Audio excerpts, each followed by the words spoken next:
Hey gang, this is Ryan Cozy of the Chapel at Cross Point. Just have a quick Renovation Network update. I apologize for not getting one up late last week. I wanted to do that, but just time got away from me. And so, anyway, this morning I wanted to update you all on a couple of things. Number one, had a chance last week to be in the Boston, Massachusetts area. Excited to announce that Brance Gillian is a guy up in Southie in Boston. In addition to that, Mark Oliver is in Brockton, Massachusetts, and they've just kind of been wrestling with this idea of every man, woman, and child. They're in an enormously different context in that area, and but it was fun to connect with them, to hear their story, to hear a little bit more about their connection with Dwight and the renovation material, and just to learn from them of what's going on in their neighborhoods, what's going on in their regions and their demographies. And I just wanted to ask that you would pray for them. Mark Oliver is in Brockton, Massachusetts, probably most known for being the birthplace of Rocky Marciano. It's a tough place. He is engaging in the renovation thinking, along with the help of augmenting some things with Christian Community Development Association, also known as CCDA. In addition to that, Brance is an Acts 29 guy from Kansas City, Missouri. He's been assessed through Acts 29, and he's looking to start some groups, some missional communities in the Brockton area. I believe he's more aligned with the Soma School out of Acts 29, but it was a great connection to make with Brance.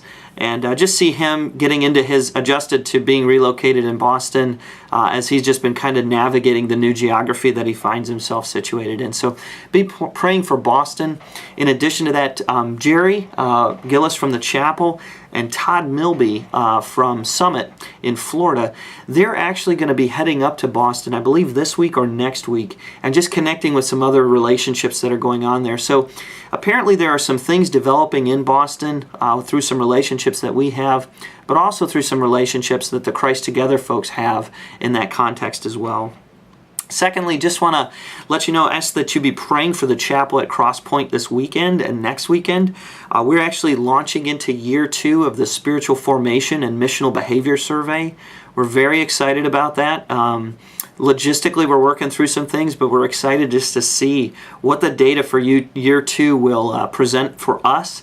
And it'll be fun to look at some comparisons between last year and this year and just seeing what has changed, what have we gotten better at, what are some things that we might have regressed in, what are some things that we can be looking to just champion and grow and develop and more. So we're very excited about this opportunity this weekend and next weekend, and just ask that you be praying for us in that process. Third thing is this week I'll have the opportunity to go to Cleveland, Ohio, my hometown. In case you haven't noticed, I'm a Browns fan.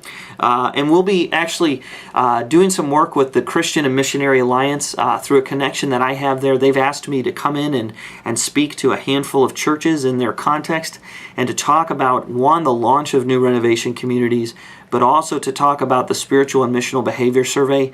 So I'm very hopeful. I don't know what that's going to look like specifically, but I'm looking forward to being there on Thursday morning. I got to get up early to head there to make the 10 o'clock meeting, but I'm excited to be there and excited to see how I can serve and help envision the churches that are gathering in that context on Thursday of this week, and ask that you would pray for me and for that time.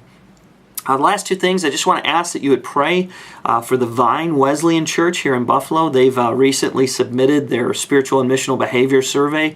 I've got to grind through the data today and tomorrow and get those results back to them. Just want to ask that you would pray for them and for their leadership. And then the last thing, I know I've mentioned this a couple of times, but I just, for what it's worth, I continue to run into this within the network of renovation.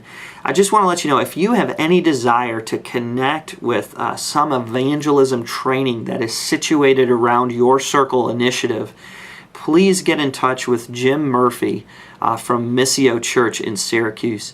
Jim has developed this training for his context, but we found that it's continued to prove itself to be helpful. I know it's being utilized in Huntington, West Virginia, and some places elsewhere. But as you begin to engage around this idea of being intentional about your geography, I would strongly encourage you to get in touch with Jim Murphy. You can hit him up here on the city. He's on Renovation Network on the city. Friend him, reach out to him. And I know that there's been a desire for some other evangelists that are within Renovation Network to kind of get connected to one another. That's something we're looking at. But please know that we want to get people connected, and we want them to know that there are some initiatives going on out there, that they may not have to reinvent the wheel, if you will. I personally have looked at some of the stuff that Jim's done. I've listened to him talk on it.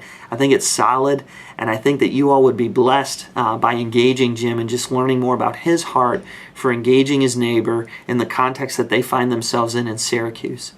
That's all for this week. I hope and pray everything is going well for you. Again, if you have any questions or thoughts or concerns, please feel free to reach out to me. In addition to that, if you have any stories and you want to make me aware of them, please do that. God bless you all. Have a wonderful week.